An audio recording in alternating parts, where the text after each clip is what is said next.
Snow pressed against the tall windows of Ashcombe Estate like a restless spirit, whispering along the panes as though the winter itself wished entry.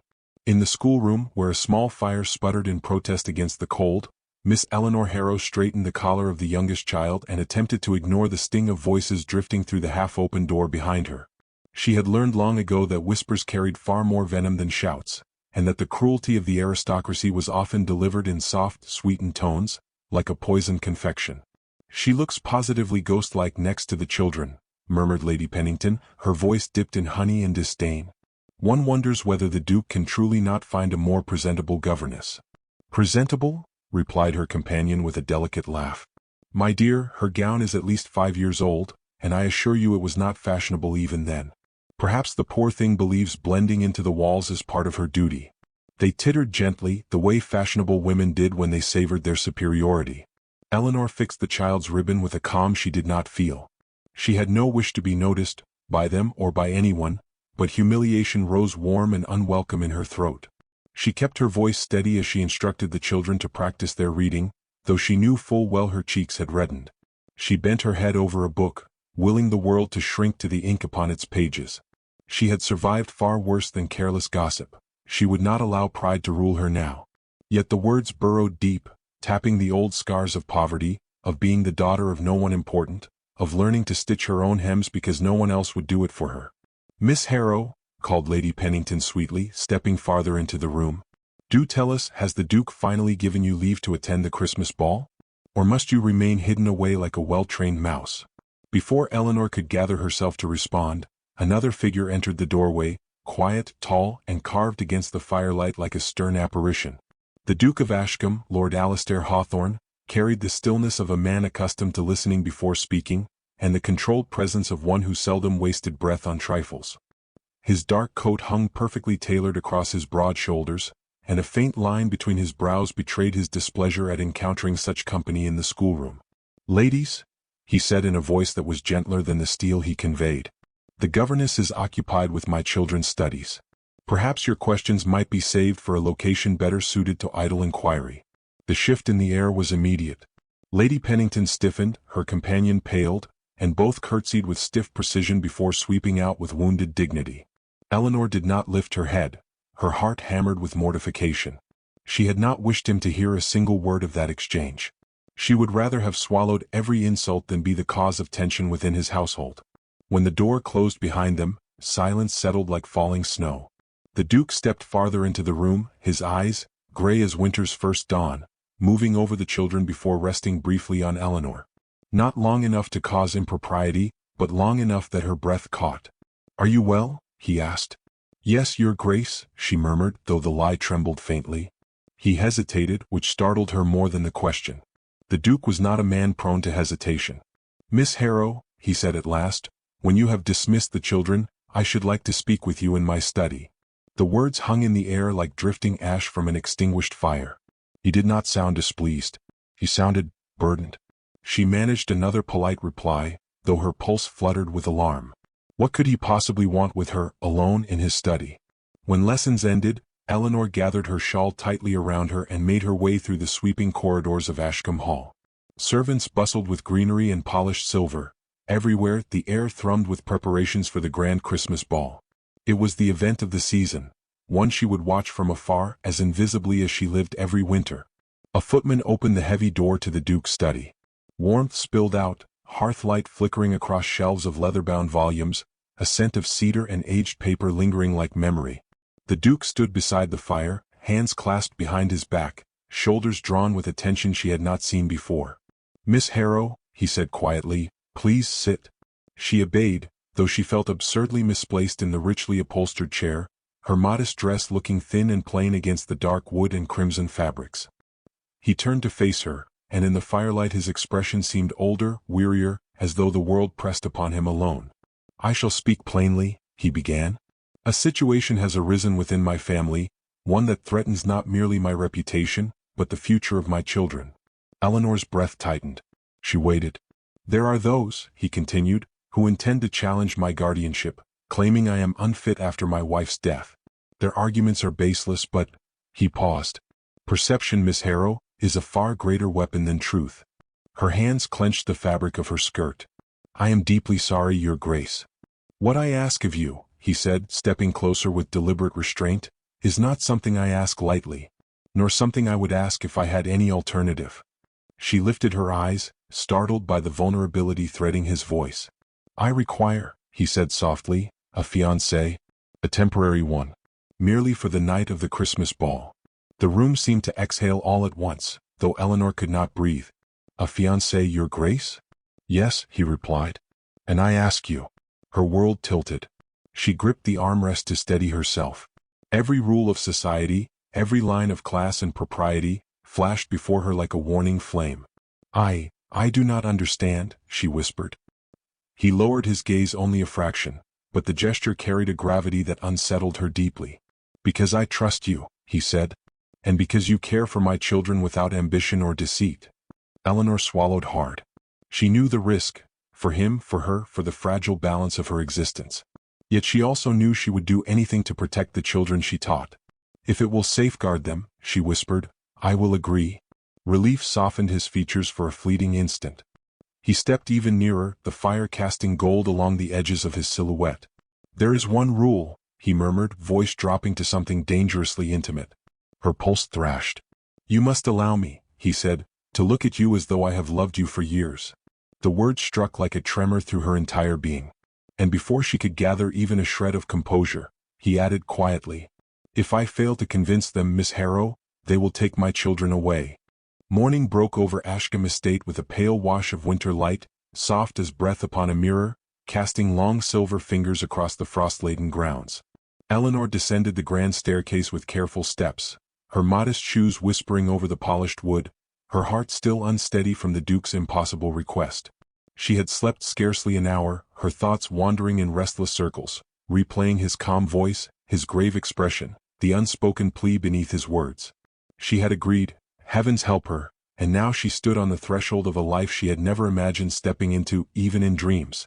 The butler approached with the dignity of a man who had served 2 generations of dukes.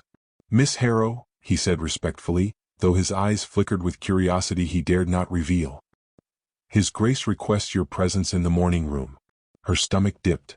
It was far too early for any rehearsal or preparation, yet she knew instinctively that the world she had once understood had shifted, and nothing would again be quite the same. She followed the butler down the corridor lined with ancestral portraits, stern faces watching her as though silently judging whether she belonged. When she entered the morning room, she found the Duke standing beside a table upon which lay a large, elegantly wrapped parcel. Sunlight spilled across his profile, illuminating the faint lines at the corners of his eyes, shadows of a life marked by duty, loss, and guarded restraint. He looked up at her entrance and something softened briefly in his gaze. "Miss Harrow," he said, his tone clipped with the practiced civility of a man who rarely allowed emotion to trespass upon his speech. "I trust you rested adequately." "Yes, Your Grace," she replied, though she suspected he knew it was untrue. Her voice trembled despite her best efforts, but he was too perceptive not to notice. Without comment he gestured to the parcel. "This is for you." "For me?"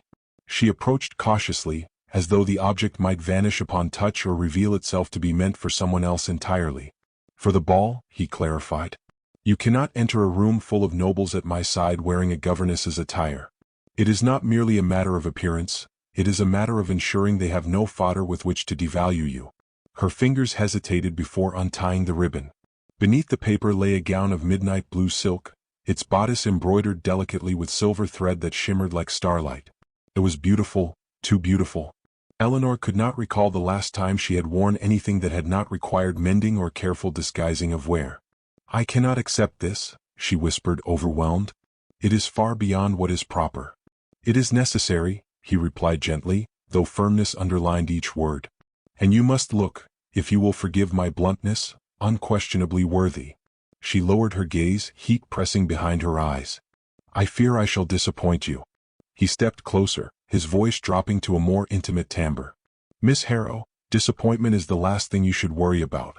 You possess dignity they cannot purchase nor counterfeit." His words struck her with quiet force. Before she could gather herself, the door opened abruptly and the housekeeper entered with a bow, informing the Duke that the carriage had been prepared. Eleanor blinked in confusion. "Carriage?" she echoed. "Yes," the Duke said, retrieving his gloves. "We are traveling to London for alterations. Your gown must be fitted properly and time is short." The idea of riding alone with him was startling enough, but riding into London, into shops and parlors far beyond her world, unsettled her entire sense of place. Yet she followed him to the carriage, each step more surreal than the last.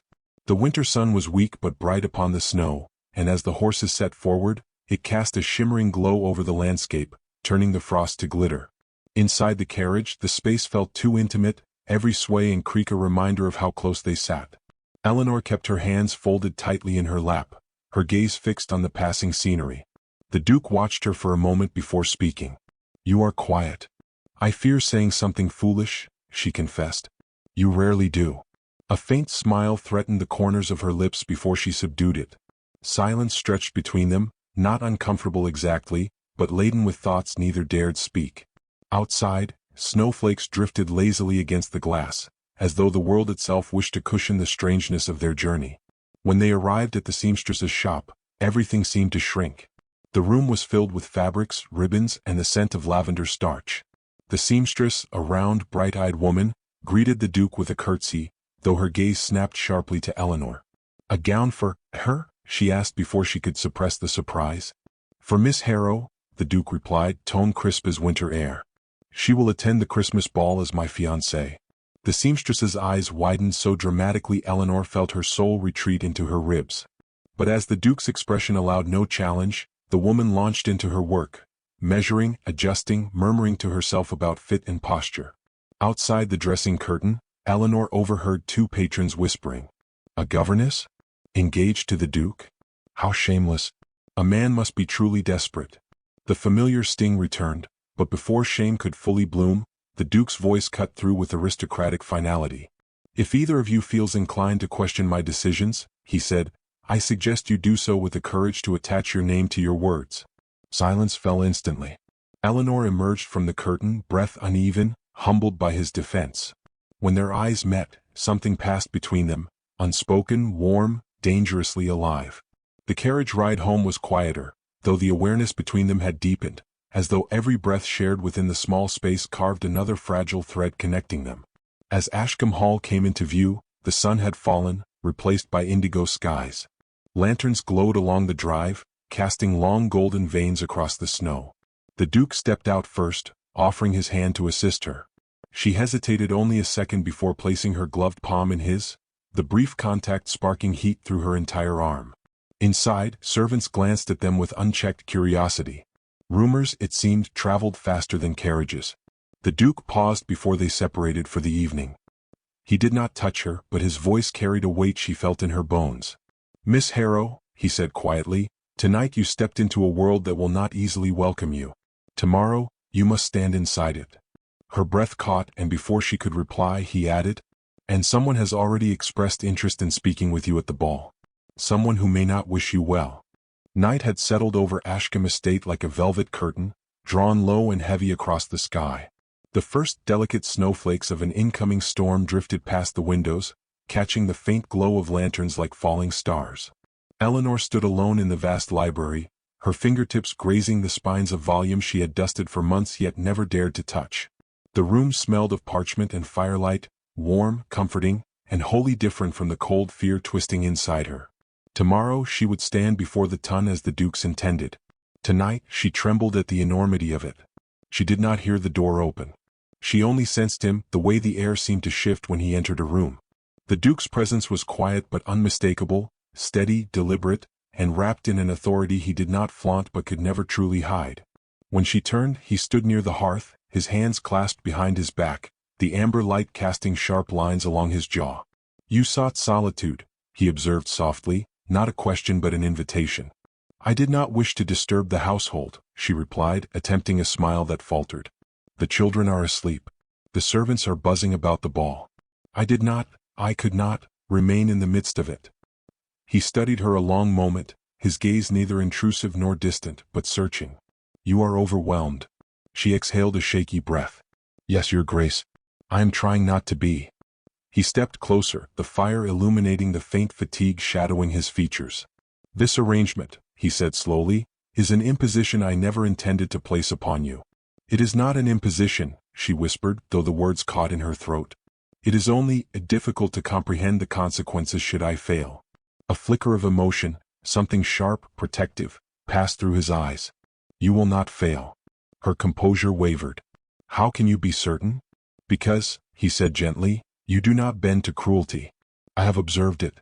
And because your heart is far stronger than you believe." The words struck her with unexpected force.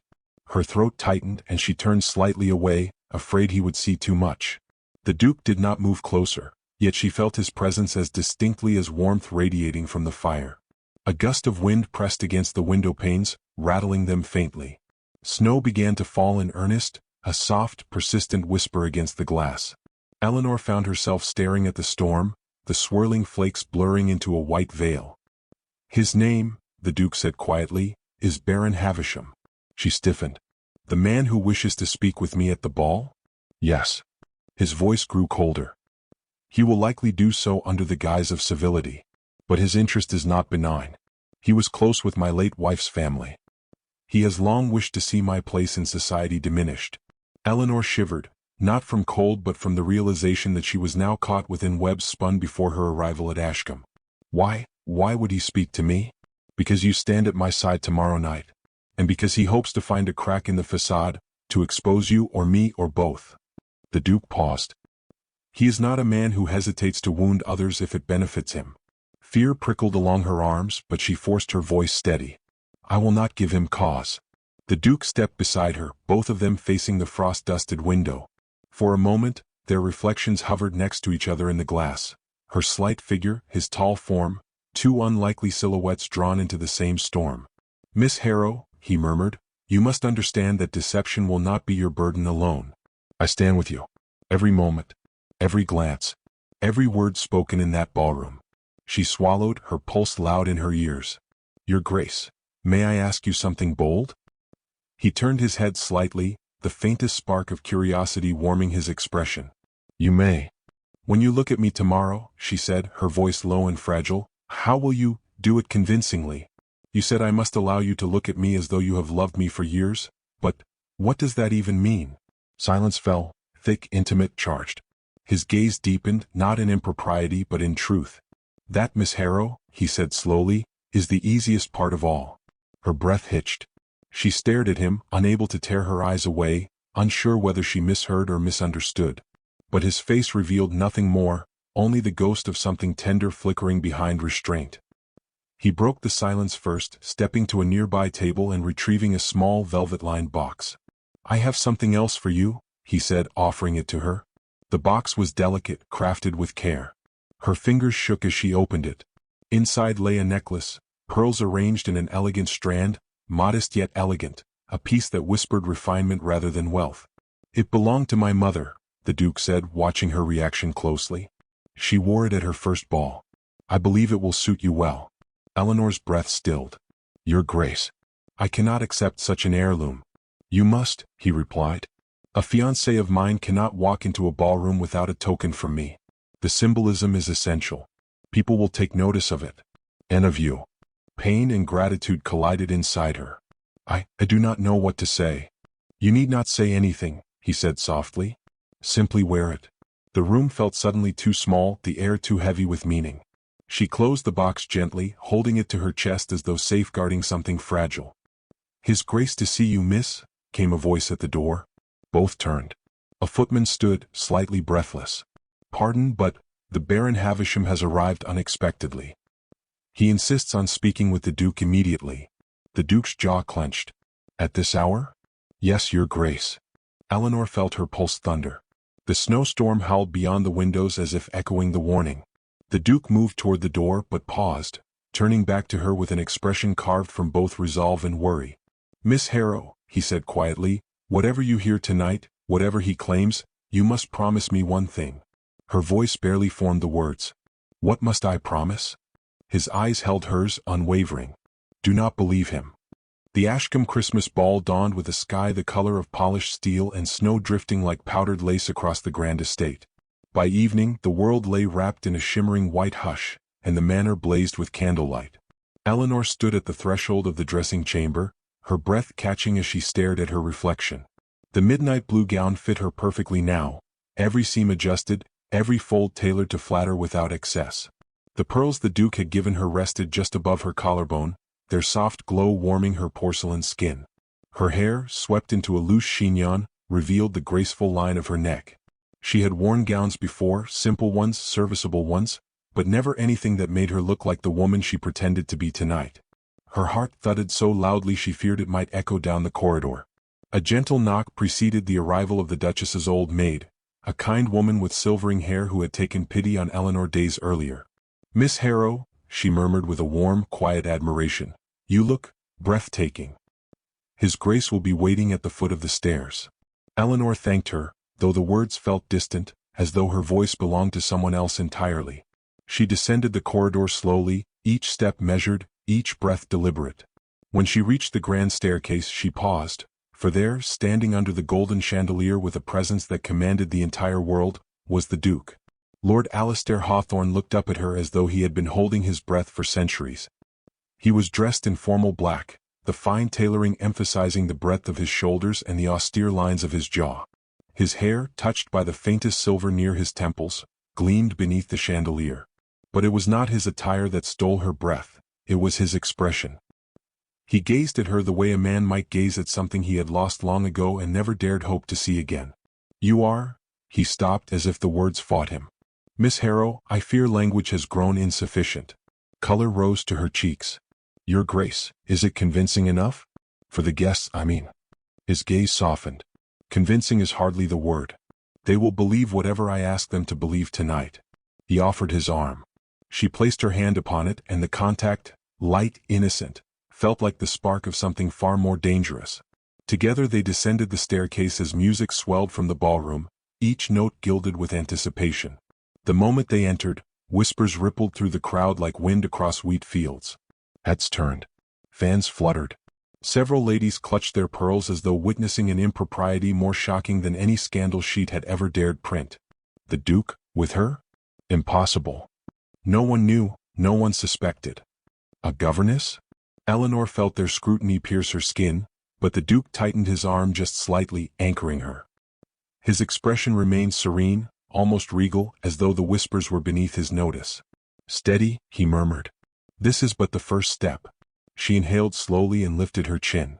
If she faltered tonight, it would not be from shame, it would be from feeling too much, from reading too deeply into every glance the Duke bestowed upon her.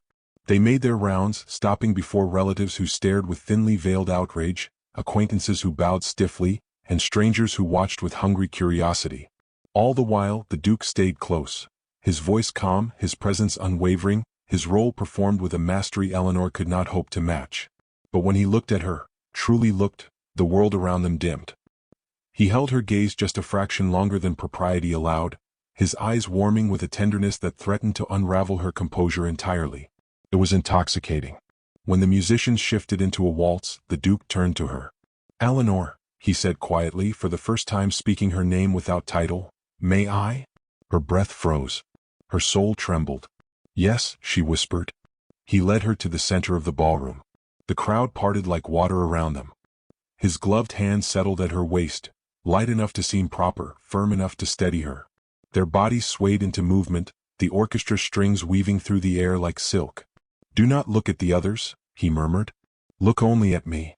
She obeyed. His eyes held hers with an intensity that made the ballroom dissolve. Every turn brought her closer. Every step drew her deeper into a world that felt perilously close to truth. "You feared this moment," he said softly during the glide of a pivot. "I can see it." "I did," she admitted. "But now, I fear what it means that I no longer do." His breath hitched, not visibly but she felt it. Felt the shift, the flicker, the unspoken confession he could not afford. Before he could reply, a figure stepped into their path, Baron Havisham. The music flowed on, but Eleanor's blood chilled. "Your Grace," the Baron drawled, bowing with a mockery of respect. "And Miss Harrow, how enlightening it is to see you thus." The Duke's posture shifted, not a change of stance but of temperature. "Baron," he replied curtly, "we are in the midst of a dance." Havisham smiled thinly. "Indeed. And yet I could not resist greeting the future Duchess. After all, it is rather sudden, is it not? One might worry that haste implies desperation." Eleanor's fingers tightened on the Duke's shoulder. Havisham noticed, and smirked. "I mean no disrespect," he continued, "but society will judge swiftly. A governess elevated so abruptly? Some might think it unbecoming." The Duke's voice dropped to a dangerous softness. "Baron, if your intention is to provoke—" "My intention," Havisham interrupted smoothly, "is merely to ensure Miss Harrow is aware of the consequences of aligning herself with a man under such scrutiny." Eleanor forced herself to speak. "I align myself with no one's scandal, Baron.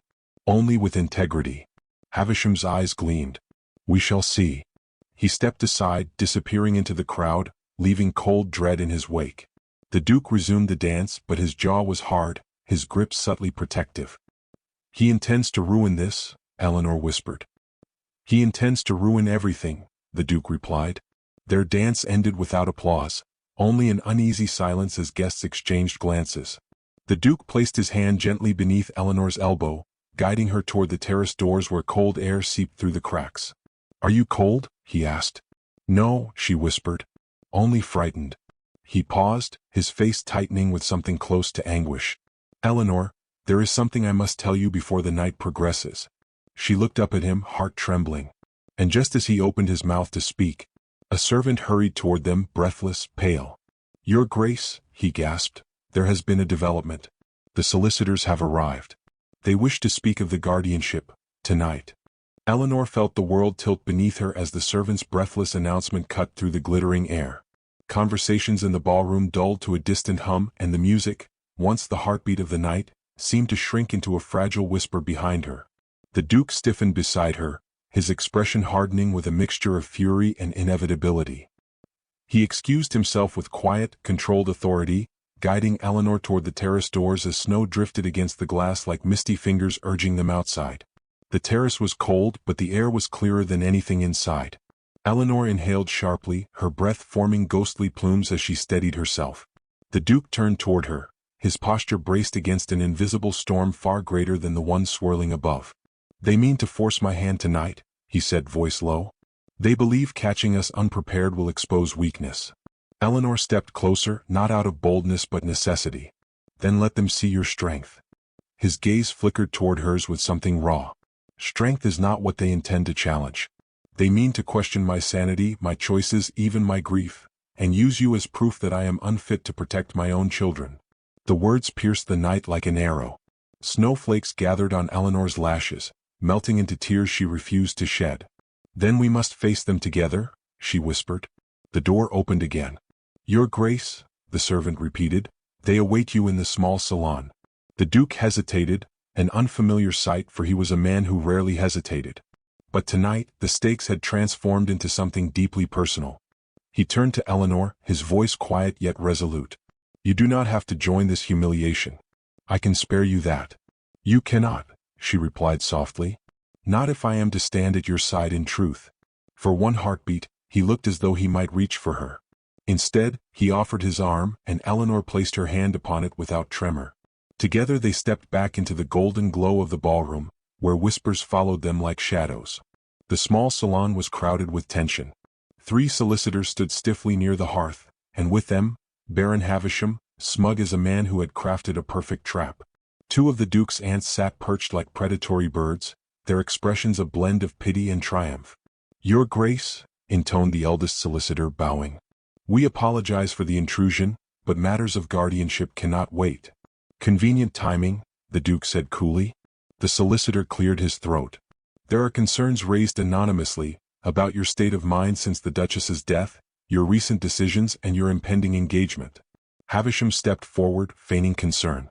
"We only wish to ensure the children's welfare. Sudden attachments, rushed alliances, these may indicate instability." Eleanor understood instantly, she was the rushed alliance. She was the weapon they would use to wound him. The Duke's voice was dangerously calm. "My decisions are mine to make. And my children are in no danger." "Forgive me," Havisham said smoothly, "but the governess turned fiancée presents a curious situation." Eleanor felt her heartbeat pound in her ears. She had known people like Havisham her entire life, men who believed they could break others with nothing more than words whispered in polite tones. And she realized then that she could not remain silent. Not tonight. Not while the Duke's future, and the children's, lay in jeopardy. She stepped forward. "Baron Havisham," she said, her voice steady despite the tremor in her hands, "I may not possess your title or your fortune, but I know decency when I see it. And I know malice too. Your accusations are not born of concern but ambition." The Baron laughed softly. "My dear Miss Harrow, you misunderstand. We merely note the impropriety." "The impropriety," she interrupted gently, "lies not in affection or alliance, but in those who weaponize grief to seize control." A silence fell sharp and sudden. Eleanor continued, her tone quiet yet cutting. "His Grace has raised his children with tenderness I have rarely witnessed. He has preserved their innocence, shielded them from cruelty, and honored their mother's memory without drowning in it. If these are traits that disqualify a man from guardianship, then the fault lies not with him, but with the standards of those who judge." The Duke looked at her, not with shock but with something deeper, something like wonder. One of the solicitors cleared his throat, unsettled. "These are strong words, Miss Harrow." "They are true," she replied. Havisham sneered. "And we are to believe this coming from a woman conveniently elevated to Duchess?" Eleanor did not flinch. "I speak not as a future Duchess. I speak as someone who has witnessed compassion in its purest form. That is my station tonight." The Duke stepped forward then, placing himself slightly before her, his presence radiating authority. "Enough," he said, his voice ringing through the room. "You question my choices as though they are irrational. Very well, I will clarify them." He turned fully toward Eleanor, and the world seemed to still. "Miss Harrow has not deceived me, nor manipulated me. She has steadied my household, nurtured my children, and shown grace under scrutiny that would break most noble women. If you seek proof of my fitness, look at the woman I choose." Eleanor's breath caught. The Duke continued, his voice dropping to something heartfelt yet unyielding. "I choose her, not as a facade nor as a remedy to your schemes. I choose her because I admire her, respect her, and because I trust her with more honesty than I trust most of my own family." A collective gasp rippled through the room. Havisham's expression faltered, only for a second, but it was enough. One solicitor stepped back, whispering to the others. After a brief exchange, he straightened. "Your Grace, the guardianship challenge cannot stand on speculation alone. Miss Harrow's testimony holds weight, and your declaration tonight removes any claim of instability. We will withdraw the petition." Havisham's face soured, but the decision was made. The solicitors bowed and exited swiftly, leaving an echo of shifting power in their wake. The Duke's aunts retreated with murmured excuses. Havisham lingered only long enough to throw Eleanor a venomous glare before departing. When the door shut behind them, silence remained, deep, fragile, charged. Eleanor exhaled shakily, realizing for the first time how close she had come to collapsing. The Duke approached her slowly as though afraid she might vanish. "Eleanor," he murmured, "what you did tonight, you saved my family." She shook her head, overwhelmed. "I only spoke the truth." "But you spoke it for me," he said softly. "When I could not. When I have not allowed myself to for far too long." The firelight flickered, casting shadows that danced across his face. He stepped closer, each breath between them tightening the thread that bound their fates. "I meant every word," he whispered. Eleanor's lips parted, her heart aching with something fierce and fragile. "And now," he continued, his voice rough with sincerity, "there is only one truth left for me to speak." Her pulse quickened. Snow pressed gently against the windows as if the night held its breath. He reached for her hand, not as a duke, not as a man protecting a reputation, but as someone standing on the edge of something irrevocable. "Eleanor," he said, voice low and trembling with devotion, "I no longer need you to pretend.